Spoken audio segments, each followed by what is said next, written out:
नमस्कार साथियों, स्वागत है आप सभी का अपनी पाठशाला पर। मैं हूं अंकित अवस्थी। आप हैं मेरे साथ में आज के एक बेहतरीन सेशन पर चर्चा करने के लिए, जिसमें हम चर्चा करेंगे कि किस प्रकार से भारत की चीन पर निर्भरता आने वाले समय में खत्म हो जाएगी, या फिर हम यूं कहें कि किस प्रकार से राजस्थान जम्मू कश्मीर के बाद अब वो राज्य बना है जिसने भारत को अपने भविष्य के टारगेट्स, जिसमें हम चाहते हैं कि 2030 तक हमारे 70% कॉमर्शियल व्हीकल इलेक्ट्रिसिटी से चलने वाले हों, 30% प्राइवेट कारें इलेक्ट्रिसिटी से चलने वाली हों और 80% टू व्हीलर हमारे इलेक्ट्रिसिटी से चलने वाले हों।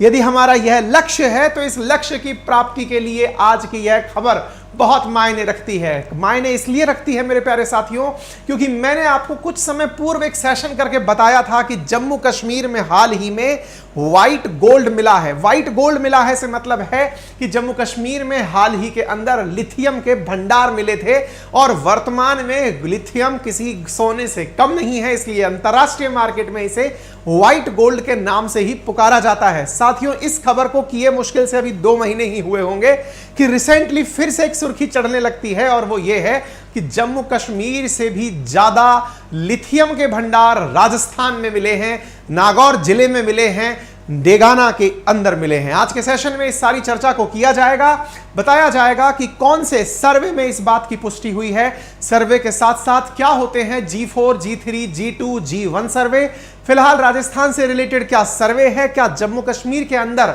माइंस का एक्सप्लोरेशन शुरू हो गया है, या फिर देश को अभी बहुत सारी चुनौतियों का सामना करना है। और विशेष रूप से जिन्हें नहीं पता वो जान लें कि लिथियम के माइंस मिलने के बाद भी जो सबसे बड़ी चुनौती है वो है पानी की उपलब्धता। मैं आपको बता दूं कि लगभग 1 टन लिथियम के एक्सप्लोरेशन में लगभग हजारों लीटर, 20,000 लीटर से अधिक का पानी उपयोग में लिया जाता है। ऐसी स्थिति में क्या राजस्थान जैसे राज्य में लिथियम के भंडार मिलना क्या किसी प्रकार की उपलब्धि है या चुनौती है? आज के सेशन में इन सभी विषयों पर चर्चा की जाएगी, लेकिन उससे पहले थोड़ा सा बेसिक जान लीजिए, फाउंडेशन समझ लीजिए और उसके साथ चर्चा करेंगे।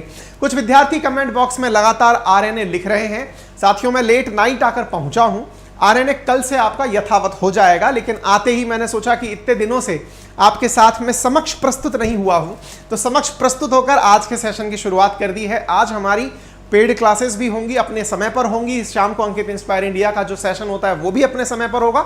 सारी क्लासेस यथावत होंगी और कल से आपके आरएनए के सारे इश्यूज एक ही जगह पर मिल जाएंगे। परेशान मत होइए, मुझे आपके कमेंट्स, आपके प्यार लगातार मिल रहे हैं, फिक्र नहीं करिए, आगे बढ़िए। तो साथियों, जैसा आप यहां पर खबर देख रहे हैं कि after China and US, India becomes world 3rd largest auto market. जब आप ये जानते हैं कि दुनिया में तीसरी सबसे अधिक गाड़ियां भारत में हैं, तो ऐसी स्थिति में हमारी गाड़ियों का सबसे बड़ा, मतलब तीसरा सबसे बड़ा केंद्र होने के बावजूद भी हम अटके कहां पड़े हैं? तो हम अटके पड़े हैं रॉ मटेरियल पर। क्यों?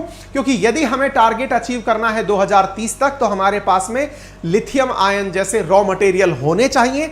उनकी वजह से ही हम आने वाले समय में अपने व्हीकल को बिजली से चलने वाला बना पाएंगे। इंडिया का टारगेट है कि हमारी 2030 तक 30% कारें इलेक्ट्रिसिटी से चलने वाली हो, और उसी बीच में अगर यह खबर आ जाए कि राजस्थान के अंदर lithium reserve found in Degana area, second one discovered after Jammu and Kashmir. और सबसे इंपॉर्टेंट बात क्या है मेरे प्यारे साथियों, जम्मू कश्मीर से ज्यादा भंडार फिलहाल राजस्थान में मिले हैं, ऐसी सुर्खियां हैं।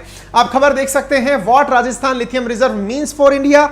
Lithium reserve found in India, Rajasthan, Nagaur, higher capacity than Jammu Kashmir. और ये जियोलॉजिकल सर्वे के द्वारा खोजी गई खबर है। आप यहां पर रिपोर्ट के आधार पर खबर देख रहे हैं।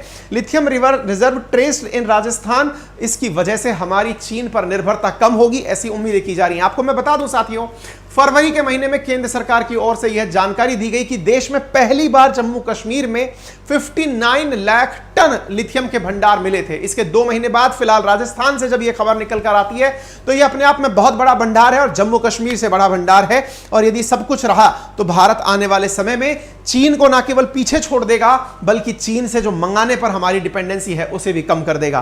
साथियों, मैं आपको बता दूं कि यदि जम्मू कश्मीर और राजस्थान के मिले हुए रिजर्व्स को मिला दिया जाए, तो भारत की जितनी जरूरत है उसका 80% तो ये 2 ही जगह मिलकर के पूरा कर देंगे। यानी इतना हमारी जरूरत के हिसाब से लिथियम हमें मिल चुका है। और और भी जगह सर्वे जारी है। ईश्वर ने चाहा तो हमारे भारत के अंदर लिथियम को लेकर, क्योंकि जिस तरह से आप जब विश्व को प्रगति करते हुए देखते हैं, वर्ल्ड की प्रगति में सबसे बड़ी चुनौती क्या देखते हैं? वर्ल्ड की प्रगति की अगर शुरुआत देखें आप इंडस्ट्रियल सिविलाइजेशन से या इंडस्ट्रियल एरा से, तो आप पाएंगे कि जब इंडस्ट्रीज हुआ करती थी, जब सबसे पहले औद्योगिक क्रांति आई थी यूरोप में, वो यूरोप पर क्रांति डिपेंडेंट थी साथियों कोयले पर। कोयला जहां जहां था, जहां टेक्नोलॉजी थी, उन लोगों ने टेक्नोलॉजी को ध्यान में रखते हुए बहुत ग्रो किया। धीरे धीरे कोयले पर निर्भरता कम होने लगी, क्योंकि उसके अंदर इतना पोटेंशियल नहीं था कि वो बहुत तेजी से ईंधन को, मतलब बहुत तेजी से काम में आ सके, या यूं कहिए कि उसकी वजह से निकलने वाले जो साइड इफेक्ट्स थे, उन्होंने लोगों को कोयले की जगह और विकल्प तलाशने की तरफ डाइवर्ट किया। उन विकल्प में निकलकर आया 20वीं शताब्दी के अंदर गल्फ क्षेत्र, भारत का पर्शियन, ये दुनिया का, एशिया का पर्शियन गल्फ क्षेत्र, खाड़ी देश, जहां पर तेल की खोज हुई, और तेल की खोज ने दुनिया को फॉसिल फ्यूल की तरफ मोड़ दिया। दुनिया तेल पर आधारित इकोनॉमी के रूप में चलने लगी। लेकिन जब तेल पर भी धीरे धीरे डिपेंडेंसी कम होने लगी, क्यों? क्योंकि दुनिया को समझ में आने लगा कि चाहे कोयला हो चाहे फिर तेल हो, दोनों से ही कार्बन डाइऑक्साइड या पॉल्यूशन बाहर निकलता है, और पॉल्यूशन जो है वो जीवन जीने के लिए सबसे बड़ी बाधा है। ऐसी स्थिति में पॉल्यूशन का अल्टरनेट तलाशा जाना शुरू हुआ, और फिर निकलकर आई रिन्यूएबल एनर्जी सोर्सेज। और रिन्यूएबल एनर्जी सोर्सेज में दुनिया की जो सबसे बड़ी उम्मीद है इस समय, वो है सोलर एनर्जी। और सोलर एनर्जी को हम गाड़ियों में कैसे उपयोग में ले लें या फिर अपने उपयोग में कैसे लें, इसके लिए, क्योंकि बिजली की सबसे बड़ी चुनौती क्या है कि आप उसे बहुत देर तक होल्ड नहीं कर सकते। हालांकि टेक्निकली बिजली को आप रिजर्व कर ही नहीं सकते, लेकिन जिन जगह पर रिजर्व करने के साधन काम में आते हैं उन्हें आप बैटरी कहते हैं। तो ऐसी स्थिति में बड़ा चैलेंज यह था कि सोलर सिस्टम से हम बिजली दिन में तो बना लें, रात में क्या करें? ऐसी स्थिति में पैदा हुई बिजली को संचित करना बड़ी चुनौती बनकर आया। बिजली को संचित करके लंबे समय तक उपयोग में कैसे लें, इसके लिए बैटरी की आवश्यकता हुई। साथियों, बैटरी मार्केट में दो प्रकार की हैं, एक एसिड से वाली बैटरी आपके पास में है और दूसरी इस समय लिथियम आयन बैटरी है। दोनों बैटरी लंबे समय से चल रही हैं। ऐसी स्थिति में लिथियम आयन बैटरी, जो कि अपने आप में अपनी एनर्जी स्टोरेज के लिए काफी ज्यादा पहचानी जाती है, उस लिथियम आयन बैटरी पर दुनिया की उम्मीदें टिकी हैं कि बिजली का उपयोग अगर करना है या बिजली को रिजर्व करके चलना है तो लिथियम आयन बैटरी का उपयोग करना होगा। और उसी का परिणाम है कि आज लिथियम पर पूरी दुनिया टिक रही है, क्योंकि अब फॉसिल फ्यूल के बाद में इलेक्ट्रिसिटी का जमाना आ रहा है। और इलेक्ट्रिसिटी में चूंकि भारत सोलर पावर को लेकर ऑलरेडी बहुत आगे चला हुआ है, ऐसी स्थिति में उस एनर्जी को संचित करने के लिए बैटरी की आवश्यकता होगी। बैटरी लिथियम आयन होगी तो हमारे लिए बहुत सारी चुनौतियां अपने आप कम हो जाएंगी। विचार करिए, हमारे पास प्रकृति का दिया पर्याप्त मात्रा के अंदर सोलर सिस्टम है, सोलर की प्रेजेंस है, और साथ में ऐसे में लिथियम मिल जाए तो हमारी ऊर्जा पर निर्भरता दुनिया पर कम हो जाएगी। यानी ये आने वाला समय भारत का होगा, क्योंकि आज भारत अपने बहुत बड़े इंपोर्ट में तेल को सबसे ऊपर रखता है, क्योंकि तेल हमारी ऊर्जा आवश्यकता की पूर्ति करता है। और ऐसी स्थिति में यदि अब हम बिजली पर डिपेंडेंट होते चले गए तो निश्चित ही भविष्य सुनहरा है। तो ऐसी स्थिति में आप इसे देख सकते हैं। ये यहां पर एक खबर है जिसको आप इस तरह से समझें कि फिलहाल मिला हुआ जो हमारे पास में रिजर्व है, जो कि नागौर जिले के अंदर डेगाना में मिला है, वहां पर मतलब इंडिया जो 80% इंडिया की डिमांड के लिए हम जम्मू कश्मीर समेत मिलाकर डिमांड की पूर्ति कर सकते हैं। और इंडिया 6000 करोड़ वर्थ का लिथियम प्रति वर्ष इंपोर्ट करता है। आप इससे अंदाजा करिए कि हम इस स्थिति में भी, क्यों, अभी लिथियम कहां काम आ रहा है? आप सभी के फोन की जो बैटरी है उसमें लिथियम आयन डले हुए हैं, गाड़ियों में लिथियम आयन डले हुए हैं। ऐसी स्थिति में वैक्यूम क्लीनर्स में, बहुत सारी जगह जहां भी बैटरी लगी है वो लिथियम आयन बैटरी है। ऐसी स्थिति में यदि ऐसा हुआ तो हमारे लिए बहुत फायदे की चीज होगी। दुनिया का सबसे हल्का मेटल है साथियों लिथियम, और लिथियम की खोज सबसे पहले 233 साल पहले जो है वो जोसेफ बोनीफेशियो के द्वारा की गई थी। हालांकि इसका जो नामकरण है वो 1817 में स्वीडन के केमिस्ट जॉन अगस्त ने किया था, इसलिए इसे मतलब याद रखा जाता है जॉन अगस्त के नाम से। लिथियम नाम जो है वो ग्रीक शब्द लिथोस से निकल कर आया है। लिथोस का अर्थ पत्थर होता है। वर्तमान में चाहे पीसी हो, सोलर पावर सिस्टम के लिए, स्मार्टफोन, कलेक्शन वॉकिंग, इस सब में लिथियम आयन बैटरी काम में आ रही है। लिथियम आयन बैटरी सामान्यतया चलने वाली लेड बैटरी से किस तरह अलग है, तो आप ऐसे समझ सकते हैं कि लिथियम आयन बैटरी की लाइफ टाइम 10 से 15 साल है, वहीं लेड एसिड बैटरी 3 से 12 साल तक ही सर्वाइव करती है। ये 4000 बार रिचार्ज हो सकती है, ये 1300 बार ही रिचार्ज हो पाती है। वजन कम है, एनवायरनमेंट फ्रेंडली है, चार्जिंग टाइम कम लगता है, बैटरी मैनेजमेंट आसान होता है, क्षमता अच्छी है, इस वजह से इसका उपयोग सर्वाधिक किया जाता है। दुनिया में इस समय फ्यूल एनर्जी से ग्रीन रिन्यूएबल एनर्जी की ओर शिफ्ट हो रही है। ऐसे समय पर ये जितनी भी चीजें हैं ये आने वाले समय में हमारे लिए बहुत ज्यादा मायने रखेंगी। भारत के अंदर पश्चिम की तरफ स्थित है राजस्थान राज्य। राजस्थान राज्य के अंदर बिल्कुल मध्य में स्थित है नागौर। नागौर के अंदर स्थित है डेगाना, जहां से यह खबर निकल कर आ रही है। जो विशेष रूप से राजस्थान के विद्यार्थी हैं वो इस खबर को इसलिए भी ध्यान रख लें क्योंकि ये जो जगह है डेगाना, ये पहले भी काफी ज्यादा मायने में रही है, इंपॉर्टेंट रही है। और क्यों रही है? क्योंकि यहां से पहले टंगस्टन निकाला करता था, वही टंगस्टन जो कि काम आया करता है बल्ब के अंदर, तार में, और भी बहुत सारे जैसे गन वगैरह, जो बारूद वगैरह बनता है उसमें टंगस्टन का उपयोग होता है। लेकिन डेगाना से लंबे समय तक टंगस्टन निकलता रहा।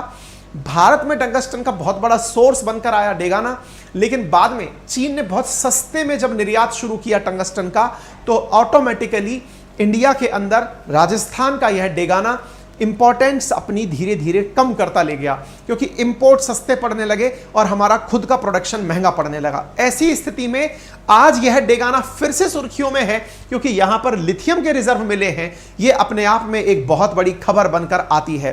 राजस्थान में जिस जगह पर यह पहाड़ी, जिस जगह पर यह डेगाना में मिला है, उन पहाड़ियों को रेवंट की पहाड़ी कहते हैं।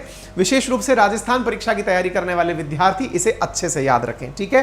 तो टंगस्टन की खोज ब्रिटिशर्स के काल से यहां पर चल रही थी, उपयोग में तब से लिया जा रहा था, लेकिन धीरे धीरे हम लोगों के द्वारा इसका उपयोग बंद कर दिया गया। 1990s के दौर में इस जगह से टंगस्टन निकाला जाना बंद हो गया। फिलहाल लेकिन जब से लिथियम यहां पर आया है तब से सुर्खियां ऑटोमेटिक चढ़ने लगी। अब सवाल बनता है कि साहब एक बात बताइए कि ऐसी स्थिति में कब से संभव है माइनिंग होना, यहां पर कब से इसको निकालना शुरू कर देंगे? अब कब से निकालना शुरू कर देंगे इसके लिए आप इस तरह से जान लीजिए। यहां से एक सांसद आते हैं हनुमान बेनीवाल जी, उन्होंने अतारांकित प्रश्न लिख करके संसद में सवाल किया था टंगस्टन और लिथियम को लेकर के कि हम क्या यहां से कभी निकालेंगे। और दूसरी बात, यहां पर जियोलॉजिकल सर्वे लगातार सर्वे किया जा रहा है, जमीन की जानकारी निकाल रहा है। उसमें उन्होंने सवाल पूछा था कि क्या सरकार यहां कोई सर्वे करा रही है, यदि ऐसा है तो कब तक इसकी संभावना है कि यह निकाला जा सकता है। 29 मार्च की यह खबर है, 8 अप्रैल के दिन यह खबर अखबारों में 29 मार्च को सवाल पूछा गया था अतारांकित प्रश्न में। मई के अंदर यह सुर्खी बन चुका है और सुर्खी क्या बना है कि इन क्षेत्रों के अंदर G2 सर्वे स्टार्ट हो चुका है। अब सवाल बनता है ये G2 सर्वे क्या होता है? तो साथियों असल में जियोलॉजिकल सर्वे 4 लेवल का सर्वे करता है, G4, G3, G2, G1। इनमें सबसे बड़ा जो सर्वे माना जाता है वो G1 सर्वे होता है। G4 एक प्रकार से समझिए कि उस जगह की जानकारी लग जाती है कि हाँ भाई यहां पर कुछ है, यानी कि इस जगह पर यहां पर जो हम एलिमेंट ढूंढने आए हैं इस जमीन के अंदर वो है। उसके बाद में ये लेवल ऑफ सर्टेनिटी है। G3 उससे ज्यादा श्योर है, G2 उससे ज्यादा श्योर टेस्ट है। मतलब G2 के अंदर तो बकायदा एलिमेंट की ये तक चेक कर ली जाती है कि इसको निकालना हमारे लिए महंगा रहेगा या सस्ता रहेगा, यानी वो पूरा कैलकुलेशन ऑन पेपर हो लेता है। G1 में जियोलॉजिकल सर्वे के अलावा किसी और टीम को भी बोला जाता है, किसी सेकंड पार्टी को, क्योंकि जब ऑक्शन होने लगेगा उससे पहले लोगों के लिए जरूरी है उस जगह की जानकारी होना कि क्या यहां पर ये वायबल तो है, पता चले कि निकालना महंगा पड़ रहा हो। जैसे हमारे देश में बहुत सी ऐसी जगह हैं, जैसे सोन रिवर के अंदर सोना मिलता है लेकिन निकालना उसके लिए महंगा है, इसलिए उसको नहीं निकाला जाता है। एग्जैक्टली ऐसे ही G1 सर्वे के अंदर यह चेक किया जाता है अन्य कंपनी की मदद से G2 के साथ मिलकर के कि क्या इसका निकाला जाना पैसे के मायने में वायबल तो होगा, ठीक है ना। तो आप इधर देख लीजिएगा, धरती के अंदर जांच कर किसी मिनरल की आशंका जताने के सर्वे को, केवल आशंका जताने को G4 स्टेज में कहा जाता है। G3 के अंदर सैंपल की केमिकल और फिजिकल टेस्टिंग कर ली जाती है। G2 सर्वे के अंदर जियोलॉजिकल सर्वे उसका प्रॉपर माइनिंग एक्सप्लोरेशन करता है और पता लगाता है कि इसके अंदर क्या संभावनाएं हैं, और G1 में किसी और स्वतंत्र एजेंसी से इसकी जांच कराई जाती है। भारत जो है वो प्रतिवर्ष 53.76% अपना लिथियम चीन से इंपोर्ट करता है। 2020-21 के आंकड़ों को अगर देखा जाए तो 6000 करोड़ का हमने लिथियम मंगाया था, जिनमें 3500 करोड़ का लिथियम हमने केवल चीन से मंगाया था। चीन और हांगकांग भारत के लिए लिथियम आयन बैटरी के बड़े सप्लायर हैं, और दुनिया में लिथियम की डिमांड अगर मतलब बढ़ती है तो फिलहाल जो हमने लिथियम खोजे हैं वो आने वाले समय में भारत की तरफ से पूर्ति करने वाले पर्याप्त होंगे, तभी तो भारत का ये जो महत्वाकांक्षी लक्ष्य है ये पूरा हो पाएगा। आने वाले समय में निरंतर लिथियम की डिमांड बढ़ने वाली है, जिसे आप इस तरह से बढ़ते हुए देख सकते हैं। दुनिया में लिथियम सबसे अधिक कहां है? तो देखिए, अगर कॉन्टिनेंट के हिसाब से बात करी जाए तो दक्षिण अमेरिका के अंदर है, जहां पर लिथियम का पूरा एक ट्रायंगल ही बना हुआ है, उसमें भी सबसे अधिक मात्रा बोलीविया के अंदर है। हालांकि यह जल्दबाजी होगी कहना कि दुनिया में सबसे अधिक भंडार कहां है, क्योंकि धीरे धीरे हर जगह की खोज होती जा रही है। बोलीविया, अर्जेंटीना लिथियम के अच्छे भंडार बन के आए हैं, चिली अच्छा भंडार बन के आया, भारत चिली से बड़ी मात्रा में 40% के आसपास हम लिथियम चिली से भी मंगाते हैं। ऐसी स्थिति में ये बड़े सोर्सेज हैं और उन सोर्सेज में इंडिया का उभर कर आना, क्योंकि जरूरत रिसेंटली पता चलने लगी है तो खोज भी उसी हिसाब से हो रही है। तो निश्चित ही आने वाली दुनिया में, आने वाले समय में भारत का महत्व तो बढ़ेगा ही, और दुनिया का जो पावर सेंटर है वो जैसे पहले यूरोप था, फिर गल्फ था, अब उससे शिफ्ट होकर के इंडिया की तरफ बढ़ेगा।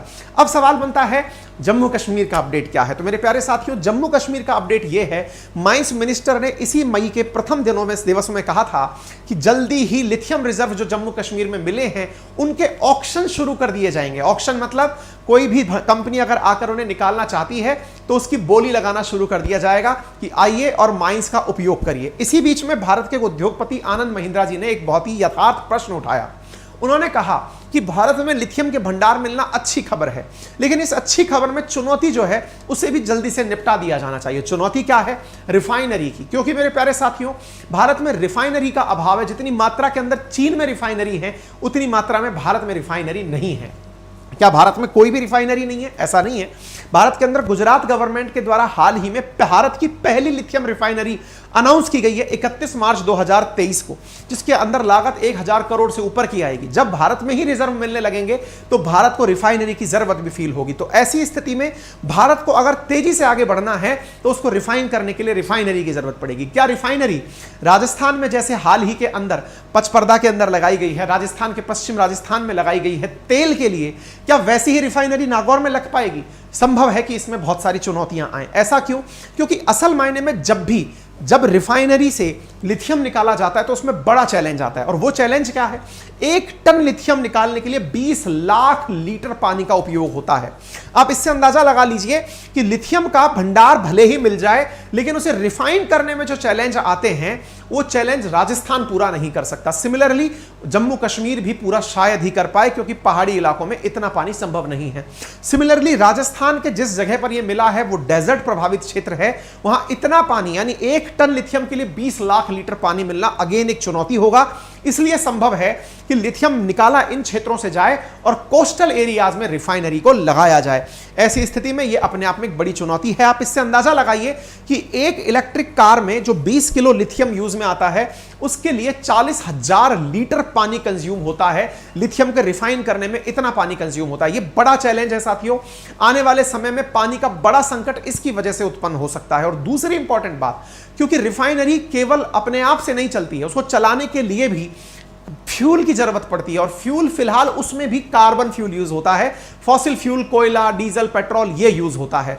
और वो जो फ्यूल है उसकी वजह से 15 टन कार्बन रिलीज होता है 1 टन लिथियम को निकालने के लिए। ऐसी स्थिति में यह अपने आप में एक बहुत बड़ा आने वाले समय के लिए चुनौती बनेगा कि हम एक टेक्नोलॉजी छोड़कर दूसरी टेक्नोलॉजी की तरफ अगर जा रहे हैं तो वो कितनी चुनौतीपूर्ण होगी, इससे आप अंदाजा लगा सकते हैं। उम्मीद है आप सभी को वो सेशन याद हो जब मैंने साउथ अमेरिका के अंदर आपके सामने ये चुनौती साझा की थी कि किस तरह से यहां का लिथियम भंडार जो है वो साउथ अमेरिका के लिए एक चुनौती बन चुका है। उम्मीद है आप सभी साथियों को पूरा की पूरा लिथियम से जुड़ा ज्ञान समझ में आ गया होगा। संभावनाएं, चुनौती, न्यूज और साथ में उसकी उपयोगिता, उसका भविष्य भारत के लिए क्या है। यदि एक ही सेशन में आपको ये सारी जानकारियां मिल चुकी हैं तो आपसे गुजारिश है कि इस सेशन को ज्यादा से ज्यादा साथियों से साझा करें।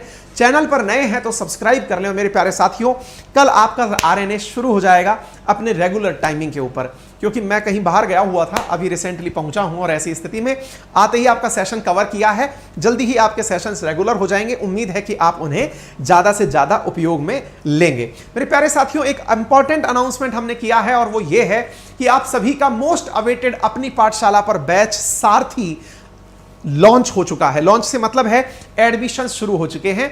एडमिशंस शुरू होते समय आज तीसरा दिन है, 4 दिन शेष हैं। आप इन्हीं में अपने एडमिशंस ले पाएंगे। यदि आप चाहते हैं अपना फाउंडेशन मजबूत करना, मेरे साथ अपनी history, geography, polity, economic complete करना, तो मात्र 1999 का यह कोर्स पूरे 1 साल की वैलिडिटी के साथ आपको दिया जा रहा है, जो कि आपके state PCS, railway, defence, UPSC examination में काम आएगा।